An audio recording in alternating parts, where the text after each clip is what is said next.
السلام علیکم ورحمۃ اللہ وبرکاتہ۔ اللہم صلی علی سیدنا محمد وعلی آل سیدنا محمد وبارک وسلم بعدد کل شیء معلوم لک جزا اللہ عنا سیدنا محمد صلی اللہ علیہ وسلم ما هو اہلہ رضیت باللہ ربا وبالاسلام دینا وبمحمد صلی اللہ علیہ وسلم رسولا نبیا۔ عزیزان گرامی، حج کا آسان طریقہ، کیونکہ ذوی الحج کا آغاز ہو چکا ہے۔ حجاج کرام کچھ پہنچ گئے، اللہ کے مہمان کچھ پہنچ رہے ہیں۔ یہ قافلے 7 ذی الحج تک، کیونکہ 8 کو پھر ان لوگوں نے مینا جانا ہے، ظہر تک پہنچنا ہے، تو کچھ اللہ کے مہمان مسجد حرام مکۃ المکرمہ اور کچھ حجاج کرام تاجدار کائنات صلی اللہ علیہ وسلم کے مہمان مدینۃ الرسول میں قدمبوسی کا شرف حاصل کریں گے، اور جو کچھ پہنچ گئے ان لوگوں نے حاصل کر لیا۔ زہ نصیب زہ مقدر۔ اللہ تبارک و تعالیٰ سورہ عمران آیت نمبر 97، بسم اللہ الرحمن الرحیم،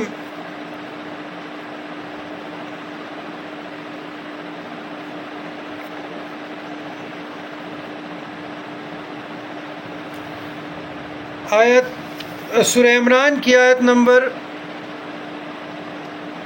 98، 97، 98۔ وَلِلَّهِ عَلَى النَّاسِ حِجُّ الْبَيْتِ مَنِ اسْتَطَاعَ إِلَيْهِ سَبِيلًا وَمَنْ كَفَرَ فَإِنَّ اللَّهَ غَنِيٌّ عَنِ الْعَالَمِينَ۔ اور لوگوں پر اللہ کا حق ہے کہ جو اس گھر تک، بیت اللہ تک جانے کی استطاعت رکھتا ہو وہ اس در کا حج کرے، اور جو کوئی اس سے انکار کرتا ہے تو اللہ تعالیٰ جہان والوں سے بے نیاز ہے۔ رسول اللہ صلی اللہ علیہ وسلم نے فرمایا، جو حج کا ارادہ رکھتا ہو وہ جلدی کرے۔ صحیح البخاری حدیث نمبر 1773، 1773۔ لسنن ابی داود حدیث نمبر 1732، یعنی 1732۔ والحج المبرور لیس لہ جزاء الا الجنۃ۔ مقبول حج کا بدلہ جنت ہی ہے۔ حج اعلیٰ درجے کی عبادت اور بہت بڑی سعادت ہے۔ اس مبارک سفر میں ہر پل اللہ تعالیٰ کی رحمت اترتی ہے۔ اس مبارک سفر میں جانے والا خوش نصیب اگر 5 کام کر لے، کتنے؟ 5 کام کر لے، 5، تو اس کا حج مبرور ہوگا۔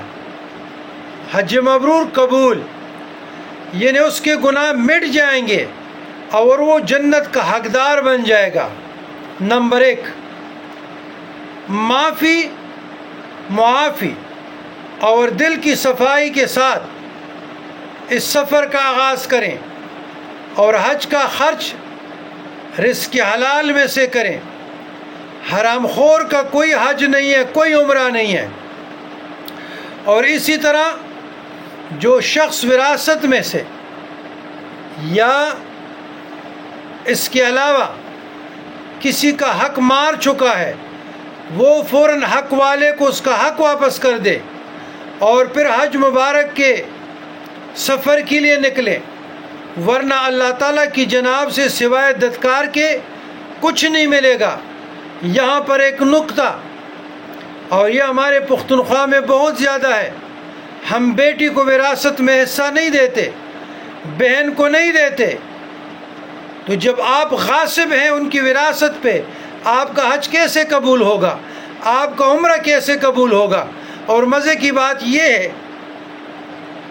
کہ تبلیغ میں دڑا دڑ جاتے ہیں، اتنی اتنی داڑیاں، گلی محلے گوچوں میں کوئی اس سے بات نہیں کر سکتے، بزرگان دین بنے ہوئے ہیں،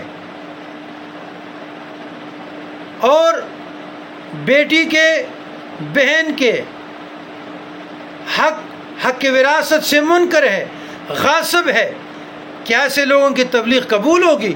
چلے قبول ہوں گے، نمازیں قبول ہوگی، عمرہ قبول ہوگا، حج قبول ہوگا؟ نہیں صاحب، ددکار کے رہیں گے، کچھ نہیں ملے گا۔ نمبر 2، اخلاص کے ساتھ اللہ کے گھر کا رخ کریں، ہر قسم کی ریاکاری سے بچیں، اور بالخصوص موبائل کے فتنے سے،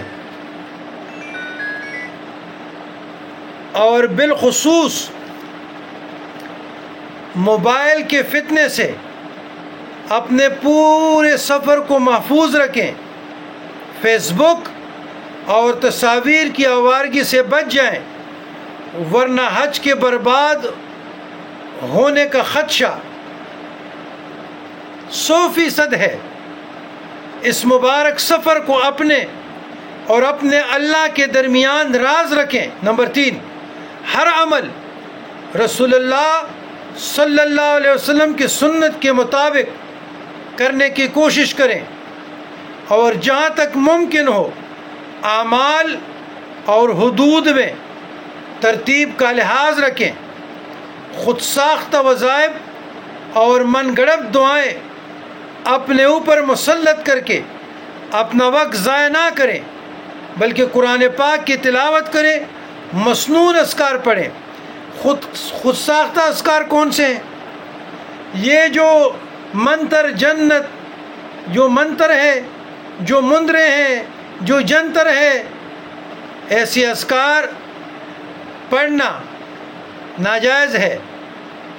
وہ اذکار جو تعلیمات مصطفیٰ صلی اللہ علیہ وسلم سے ثابت ہے، جو کسی شیخ کامل نے، مرشد کامل نے آپ کو عطا کیے ہیں، وہ آپ پڑھیں۔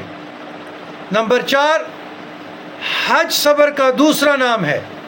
سفر کے آغاز سے لے کر واپسی تک قدم قدم آپ کے سامنے ناخوشگوار موڑ آئیں گے، ایسے دلخراش موقعوں پر مسکرا کر گزر جائیں اور اللہ کے لیے دوسرے مسلمان بھائی کی زیادتی کو معاف کر دیں، اور ہر ایک کی خدمت میں آگے بڑھیں، اپنے علاقے اور وطن کا تعصب ختم کر دیں، ہر دوسرے مسلمان کو اپنے بھائی سمجھے۔ نمبر 5، باہم دوست اور رشتہ دار کوشش کریں کہ عبادت کے لیے الگ الگ بیٹھیں اور اپنی عبادت کو ایک دوسرے پہ ظاہر نہ کریں۔ عمومی طور پر دیکھا گیا ہے کہ مل کر جانے والے احباب فضول باتوں میں بہت سا قیمتی وقت ایام حج میں برباد کر دیتے ہیں، برباد کر لیتے ہیں، اور حد درجہ قیمتی وقت مارکیٹوں میں ضائع کر دیتے ہیں، فضول پھرتے ہیں، فضول۔ تو ادھر ایسے فضول گوئی سے اجتناب ہونا چاہیے، گریز ہونا چاہیے۔ تکبیر اللہ کے ساتھ ہر نماز پڑھے۔ ایک نماز 1 لاکھ کا ہے، آپ کو موقع ملا ہے۔ حج کا پہلا دن بیرون ملک سے مکہ میں جانے والے اکثر حجاج کرام حج تمتع کرتے ہیں بیرون ملک سے، یعنی وہ پہلا عمرہ کر کے احرام کھول دیتے ہیں، ان کے لیے بھی حج کا پہلا دن 8 ذی الحج ہے۔ وہ 8 ذی الحج حج کی نیت کرتے ہوئے احرام باندھ کر تلبیہ پڑھ لیتے ہیں، پکارتے ہوئے مینا میں پہنچتے ہیں زور سے پہلے۔ مینا جانے کے لیے کسی وقت کا تعین تو نہیں ہے، لیکن آج کل تو گاڑیوں والے 8 ذی الحجہ کی رات کو ہی مینا لے جاتے ہیں، اور ایسے ہمارے ساتھ بارہا ہو چکا ہے۔ بہرحال بہر صورت ظہر کی نماز سے قبل مینا میں پہنچنا چاہیے، وہاں پر ظہر، عصر، مغرب، عشاء اور فرض کی نمازیں ادا کریں۔ تمام نمازیں اپنے اپنے وقت پہ ادا کریں، البتہ نماز ظہر، عصر اور عشاء کو قصر ادا کریں۔ وہاں بھی یہ جھگڑے بہت ہوتے ہیں، پوری پڑھ لیتے ہیں، لیکن مینا میں قصر کرنی چاہیے۔ تمام حاجیوں کے لیے ان نمازوں کا قصر پڑھنا رسول اللہ صلی اللہ علیہ وسلم سے سنت ہے، ثابت ہے، اس پہ تعصب نہیں کرنا چاہیے۔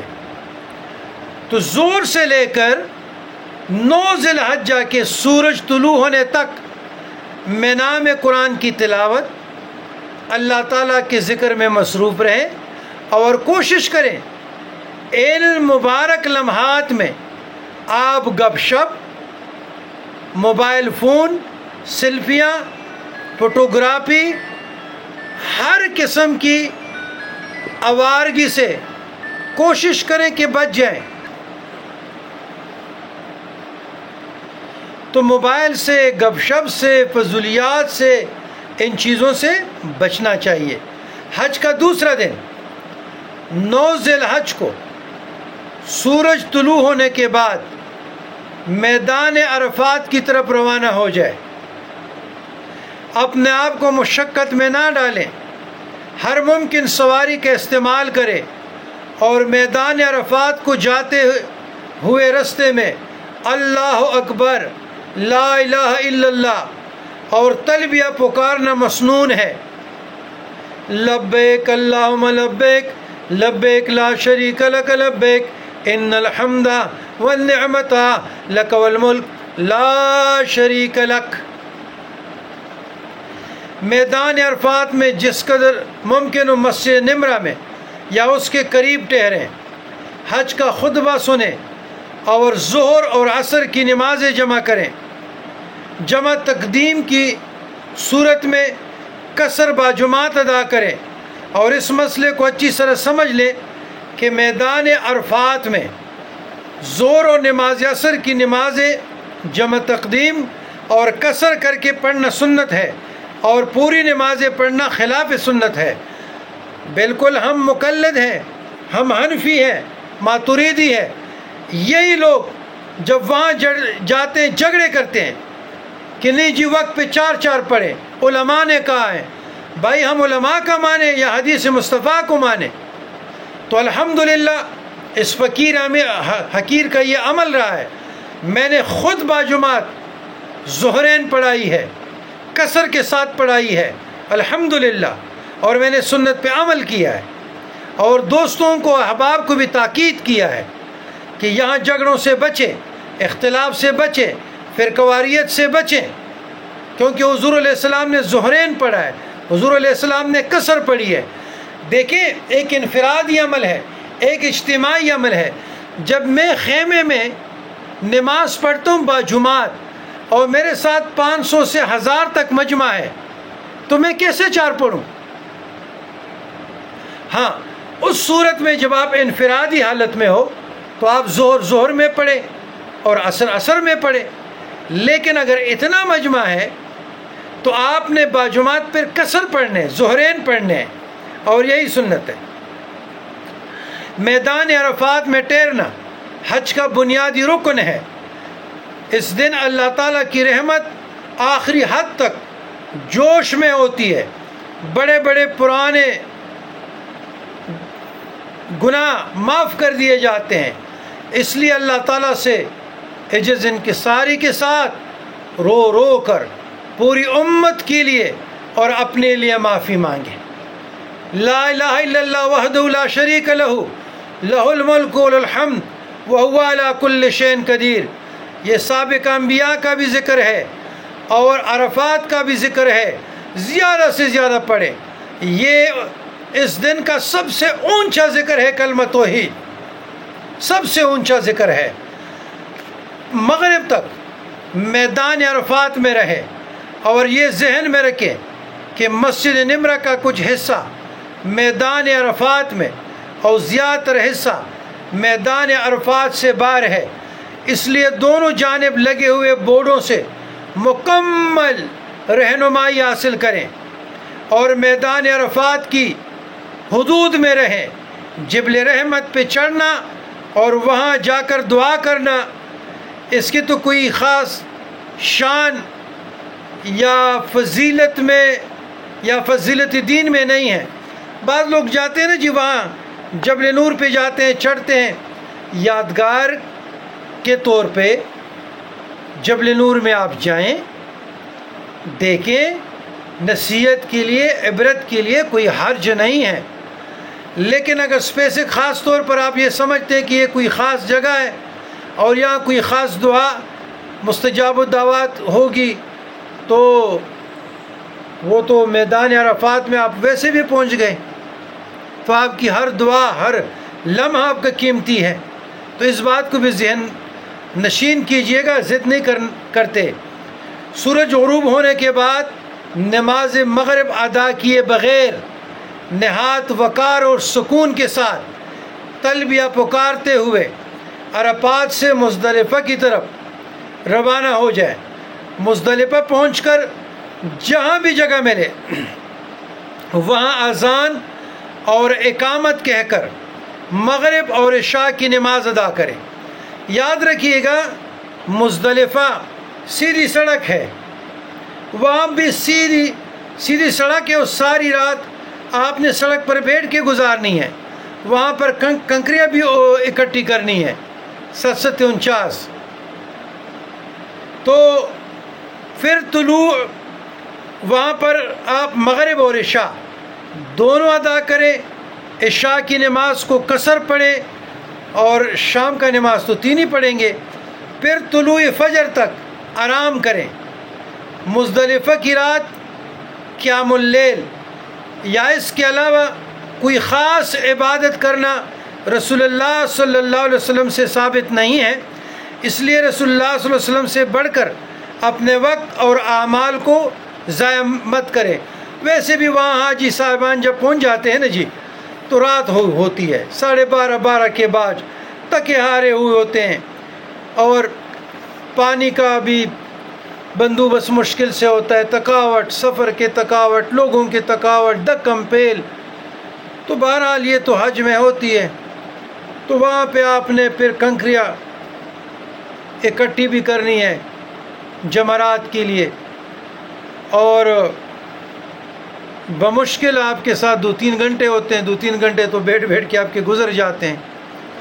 پھر جیسے آپ صبح کو نماز پڑھ لیتے ہیں تو جیسے سورج طلوع ہوتا ہے آپ ٹرین پہ یا گاڑی میں یا پیدل چلے جاتے ہیں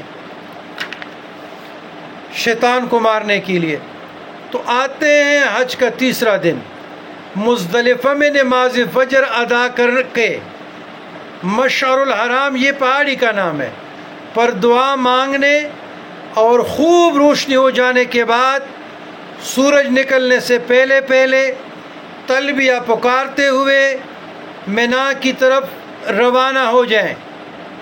اور اب حج کا 3را اور اہم 10 ذی الحج کا دن شروع ہو چکا ہے۔ اس دن میں ممکن ہو تو ترتیب کے ساتھ 4 کام کرے۔ پہلا کام، سورج طلوع ہونے کے بعد جمرہ عقبہ جس کو جمرات کہتے ہیں، جس کو جمرہ کبریٰ بھی کہتے ہیں، بڑے شیطان، اس کو 7 کنکریاں مارے، ایسے قریب جا کے تسلی سے مارے، ہر کنکری پہ اللہ اکبر کہیں، کہہ کر مارے، اور یاد رہے بوڑھے اور بیمار حاجیوں کی طرف سے کوئی دوسرا بھی کنکریاں مار سکتا ہے. اور وہاں جو شیطان ایک علامت ہے.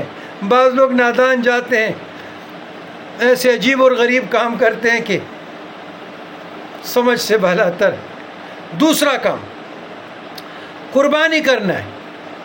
قربانی حدود حرم کے اندر کہیں بھی کی جا سکتی ہے. رب نے مال دیا ہو تو قربانیاں زیادہ سے زیادہ کریں. حج کران اور حج تمتع کرنے والے پر قربانی واجب ہے. البتہ حج کران اور حج تمتع کرنے والے شخص کے پاس گنجائش نہ ہو تو اسے ایام حج میں 3 اور گھر آ کر 7 روزے رکھنے چاہیے اگر قربانی کی طاقت نہیں ہے تو.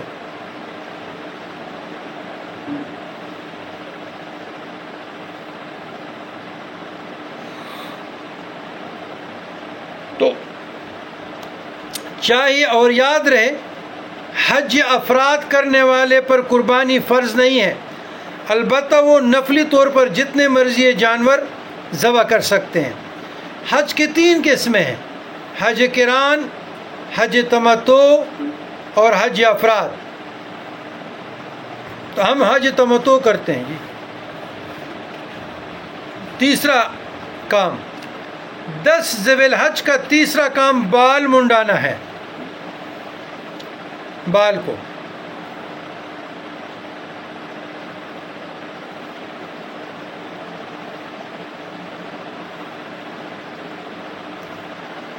بال منڈانا یا قصر کرنا ہے یہ، اور اسی کی زیادہ فضیلت ہے. اگر کوئی بال کٹوا لیتا ہے تو اس کا بھی گزارا ہو جائے گا. بال منڈانے کے بعد احرام کی تمام پابندیاں ختم ہو جاتی ہے، صرف اپنے بیوی سے مجامعت والی پابندی باقی رہتی ہے، اور اس کو تحلل اصغر بھی کہتے ہیں. چوتھا کام اب طواف زیارت آ گئی جی. جمرات کو کنکریاں ماری. ایک ہم نے کیا کیا؟ بالوں کو بھی کاٹا. یعنی پہلے جمرات کو کنکری ماری، دوسرا بالوں کو کاٹا یا قصر کیا.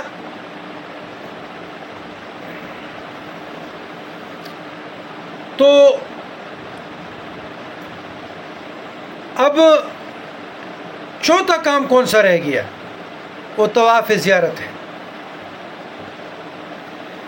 طواف زیارہ، اس طواف کو طواف افاضہ بھی کہتے ہیں.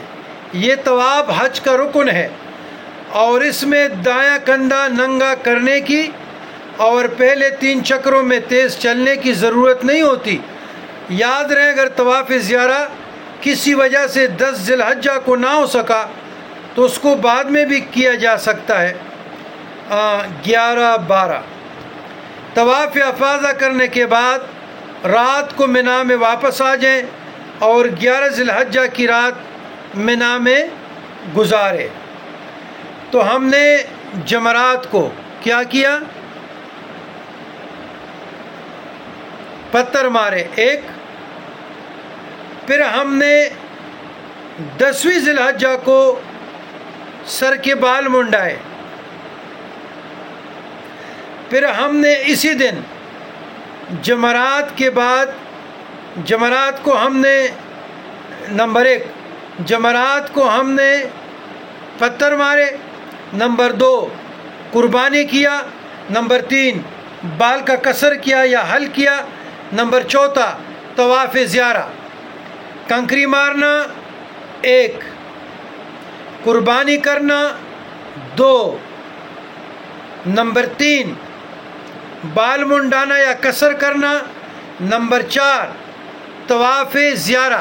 یہ فرض ہے، یہ حج کا رکن ہے. یہ آپ 10ویں میں بھی کر سکتے ہیں، 11ویں میں بھی، 12ویں بھی. اور جو غیر مقلد لوگ ہیں وہ تو تیسرے کے لیے بھی رہ جاتے ہیں. ایام تشریق 11، 12 اور 13 ذی الحج کو ایام تشریق کہا جاتا ہے. ان 3 دنوں کی راتیں مینا میں گزارنی چاہیے، سنت ہے۔ ایام تشریق کی نمازیں اپنے اپنے وقت پہ ادا کریں، البتہ نماز ظہر، عصر اور عشاء یہ قصر ادا کریں، اور اسی طرح ان تینوں دنوں میں روزانہ 3 جمرات، نمبر 1 جمرہ اولا پہلا شیطان، جمرہ وسطی درمیانہ شیطان، جمرہ عقبہ سب سے بڑا شیطان کو سورج ڈلنے کے بعد کنکریاں مارے۔ پہلے دونوں جمرات کو 7 کنکریاں مارے، اور ہر کنکری مارتے ہوئے اللہ اکبر کہنا ہے، بسم اللہ نہیں، اللہ اکبر کہنا ہے۔ پھر تھوڑا سا پیچھے ہٹ کر دعا کر لیں، البتہ تیسرے جمرے کو کنکریاں مارنے کے بعد فوراً آگے چلے جائیں، وہاں رکیے اور دعا کرنے کی ضرورت نہیں ہے۔ اچھا، ابھی جمرات میں ایک مسئلہ آیا، لیکن یاد رہے کہ ایام تشریق کے 3 دنوں میں مینا میں گزارنا رسول اللہ صلی اللہ علیہ وسلم کی سنت ہے۔ البتہ اگر کوئی شخص 12 ذی الحجہ کو کنکریاں مار کر سورج غروب ہونے سے پہلے مینا کی حدود سے نکل جائے تو ٹھیک، اس کے لیے اجازت ہے۔ اگر نہیں نکلا اور سورج اس پہ غروب ہو گئی تو یہ رات گزارے گا اور 13ویں ذی الحجہ کو بھی کنکریاں مارے گا، اس کے بعد پھر اپنے ہوٹل میں آئے گا۔ تو عزیزان گرامی، یہاں ایک مسئلہ ہے، وہاں جب آپ جائیں گے نا تو 24 گھنٹے جمرات مارتے ہیں، اور ابھی سننے میں آیا ہے کہ ٹائم بھی دیا ہے، تو پہلے جمرہ تو سمجھ آ گئی کہ ہم نے طلوع آفتاب کے بعد بڑے شیطان کو مار لیا۔ جو آخری جمرات ہے یہ زوال کے بعد، یعنی ادھر زوال 12 بجے ہوتی ہے، 12:30 ہوتی ہے، اس کے بعد پھر حاجی صاحبان جاتے ہیں، تینوں کو مارتے ہیں۔ اسی طریقے سے پھر 12 ذی الحجہ کو بھی کرتے ہیں، اور جیسے کنکریاں مارتے ہیں پھر سیدھے چلے جاتے ہیں، نکل جاتے ہیں۔ تو یہ حج کے میجر جو بڑے بڑے تھے وہ میں نے بیان کر لیے۔ اب آخر ایک چیز رہتے طواف وداع۔ حج مکمل کرنے کے بعد جب آپ مدینہ کے لیے یا وطن واپسی کے لیے نکلنے کا ارادہ کرے تو رخصت ہونے سے پہلے بیت اللہ کا آخری طواف کر لیں، یہ حاجی پہ واجب ہے۔ اس طواف کو طواف وداع کہتے ہیں، اور یہ ضروری ہے۔ البتہ جو حائضہ عورت ہے، اس کے مینسز آئے ہیں، تو ان کے لیے مسئلہ ہے کہ یہ اس کی رخصت ہے، حائضہ کو اس کی رخصت ہے۔ الحمدللہ آپ کا اس طریقے سے حج مکمل ہو گیا۔ اللہ تعالیٰ آپ کو اس کی لاج رکھنے کی توفیق دے اور آپ کے گناہ معاف کر کے آپ کو بغیر حساب کے جنت عطا فرمائے، ثم آمین۔ یہ میں ضروری سمجھتا تھا کہ میں اس پہ بات کروں، کیونکہ وہاں جو حجاج کرام ہیں یا یہاں سے جو جا رہے ہیں تو ہمارے اس بیان کو ایک صدقہ جاریہ سمجھے، بڑی سلیس میں مختصر طریقے سے ہم نے سمجھانے کی کوشش کی۔ ہاں، اس میں ایک مسئلہ ہے، عمرے والے پہ طواف وداع نہیں ہے۔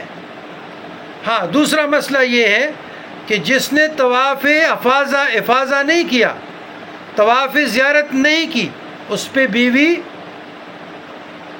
حلال نہیں ہے جب تک طواف زیارہ نہیں کرے گا۔ طواف زیارہ آپ اپنے کپڑوں میں بھی کر سکتے ہیں اپنے۔ اچھا، اب اس میں ایک اور مسئلہ، مسائل سے تو ہم بچنا چاہتے تھے لیکن کیا کریں، اب ہماری فلائٹ ہے، ہمیں طواف وداع کا موقع نہیں مل رہا،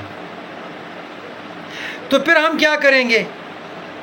تو علماء نے فرمایا ہے بعض علماء نے کہ طواف زیارہ جو آپ کرتے ہیں اس میں آپ طواف وداع کا بھی نیت کر لیں، اسی طریقے سے آپ کا طواف وداع بھی ہو جائے گا، طواف زیارہ بھی ہو جائے گا۔ اور بس ایسے لوگ میں نے دیکھے ہیں، خود بھی میں نے مشاہدہ کیا ہے کہ یہاں طواف زیارہ بیچاروں نے کیا 12 ذی الحجہ کو، وہاں سے فلائٹ اور پھر جا رہے ہیں۔ والسلام علی من اتبع الہدی۔